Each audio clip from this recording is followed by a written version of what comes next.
Hello everyone! I'm Roan Celis Capistrano of 1 Million Club. Kung bago ka pa lang sa channel ko, make sure to subscribe and hit the notification bell para lagi kang updated. So chapter 2 is about choosing the right healthcare. So paki-type right, 'di ba? Kasi minsan feeling natin okay naman tayo sa healthcare pero dito ko lang nalaman sa IMG na meron din palang long-term healthcare na yun yung missing nung time na nag-attend ako. And sabi in the Philippines, a lot of sick people die not because there is no medicine or treatment available, but because they don't have money to pay for this cost.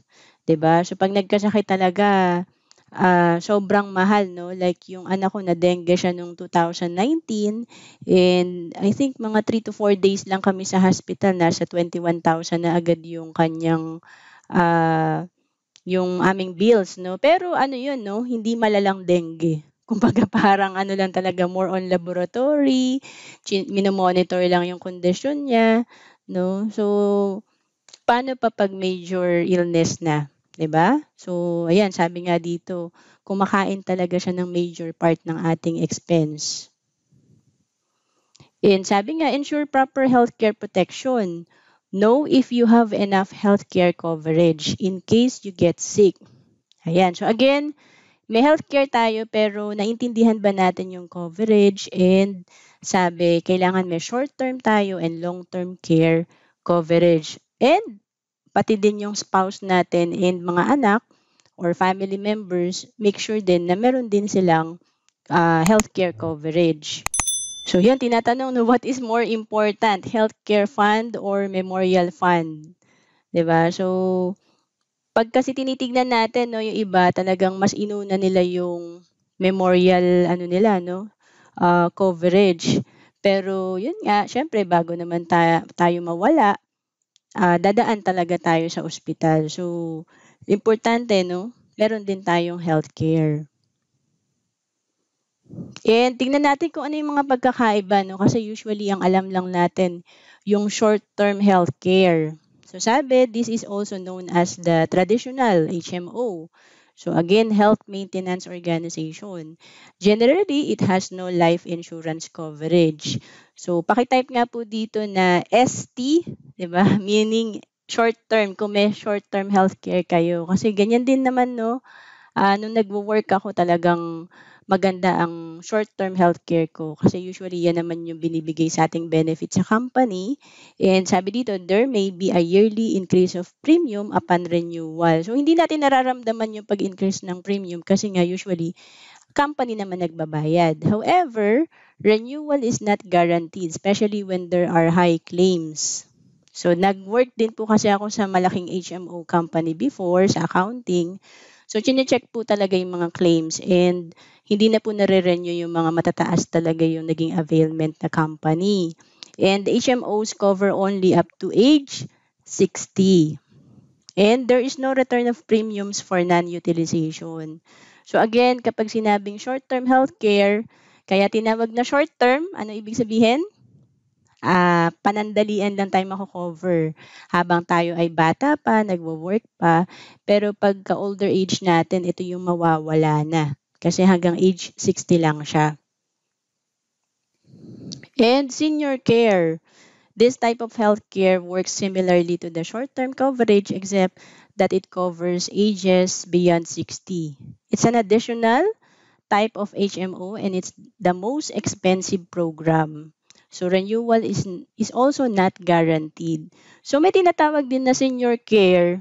Kasi syempre, hindi natin maiwasan, no, lalo na yung parents natin, hindi sila nakakuha ng short-term healthcare tsaka long-term healthcare. So kapag ka nag-edad 61 pataas na sila, usually, no, medyo mabigat kapag nagkasakit sila. So may senior care na pwedeng i-cover yung 61 pataas, pero again, expensive siya. Kasi nga, sakitin na. Pag tayo ay kumuha ng healthcare sa ganitong edad, talagang marami na rin pong exclusion at mahal na. Okay? Kaya ito yung magandang tinuturo at natutunan ko sa IMG, yung long-term healthcare, kasi this is an HMO with a health savings account. Paki-type nga po savings, 'di ba? So, yun yung nagustuhan ko sa kanya.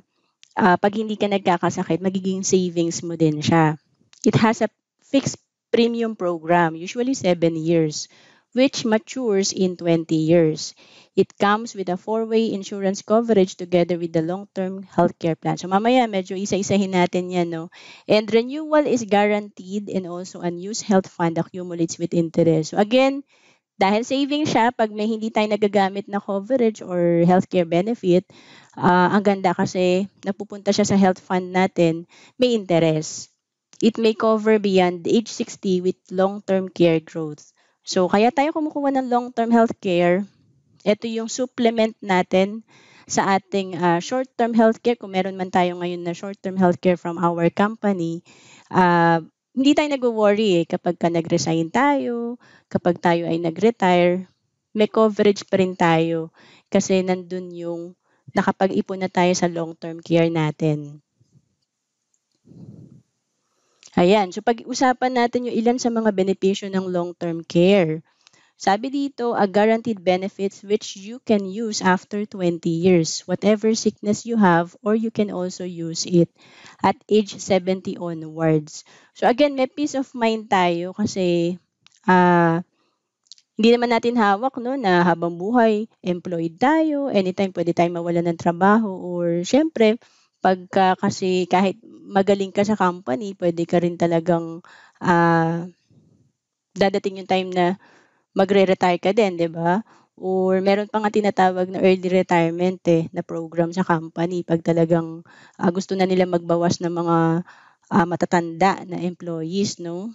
So again, may peace of mind ka kasi may sarili kang plan. Kasi ito is kahit beyond 70 ka na, meron ka pa rin coverage as long as may fund ka pa dun sa healthcare fund mo. So, ayan, ang maganda pa dito, may yearly health benefit siya. So, 10% yearly accumulation based on the long-term care benefit starting at the 7th year up to the 20th year. So, ito, mas ma-appreciate natin to kapag tinignan natin yung mga choices natin sa plan. Siyempre, the higher the benefit, the higher the plan, the higher the benefit, no? Kasi dun magbe-base yung ating 10%, no, sa ating premium.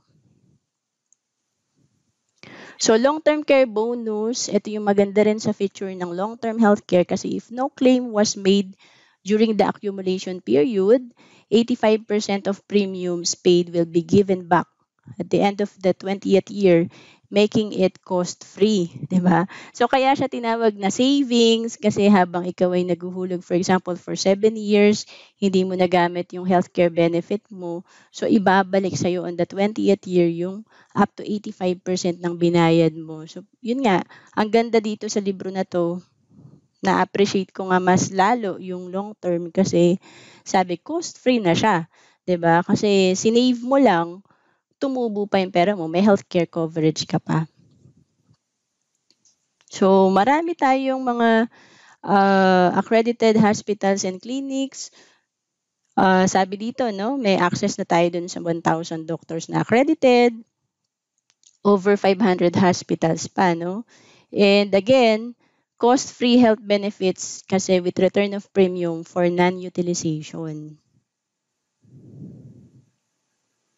And ayan, no, any na hindi natin nagagamit na part ng fund or benefit, ito ay nag-accumulate lang, no? So all unused yearly health benefit and yearly health bonus accumulate with interest. So paki-type nga interest, 'di ba? So ang ganda, no, may savings tayo na nasa bangko, meron din tayong investment sa mga stocks mutual fund, and then may life insurance ka, meron kang healthcare na pag hindi mo nagamit, may interest din siya. So, meron din siyang, ang kagandahan nito sa short-term healthcare kasi natin, usually wala naman yung life insurance. Pero dito sa long-term care, meron din siyang dinagdag na feature, no? Yung term life insurance coverage. So, ibig sabihin, meron din tayo ditong life insurance coverage. So, ibig sabihin lang, pag may nangyari sa ating policy holder, no, like yung sa brother ko, namatay siya noong 2019, may marireceive yung family natin na insurance. and accidental death and dismemberment. So, hindi lang siya pag may nangyari sa'yo, namatay ka. So, covered din dito yung pag na-aksidente, no? Na pag namatay ka, may additional na 100% yun ng coverage. Plus, syempre, meron mga times kasi na hindi naman tayo talaga nawawala, pero may naputol na parte ng katawan natin. Yun yung tinatawag na dismemberment, no? So, ano yan? Depende sa naputol na parte ng katawan natin. So, usually 100% yan, no? Yung both hands mo affected, parehong paa mo, no? Tapos, syempre, mga importanteng parts ng katawan natin, loss of sight, no? Parehong mata. So, ito yung mga kahit hindi ka namatay pero may nangyaring aksidente sa'yo at may naputol na parte ng katawan, may coverage ka rin. So, may katumbas din po yan.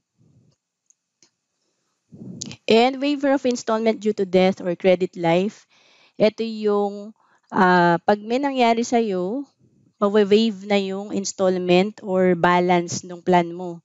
So, fully paid siyang matatransfer sa iyong beneficiary. So, ganun din, no? Kasi nga, hindi naman tayo namatay, pero totally na-disable tayo and permanently. Siyempre, ang problema dyan, pag na-aksidente ka, mataas yung chance na mawalan ka na ng income. No? Wala nang tatanggap sa'yo sa trabaho. Usually, no? Kasi ang dami talagang nag-a-apply ngayon na mas capable magtrabaho. So, pag ganyan, may waiver na rin ng installment, no? So, pagka total and permanent disability yung nangyari sa'yo, ma-waive na yung balance na kailangan nating bayaran sa long-term healthcare natin.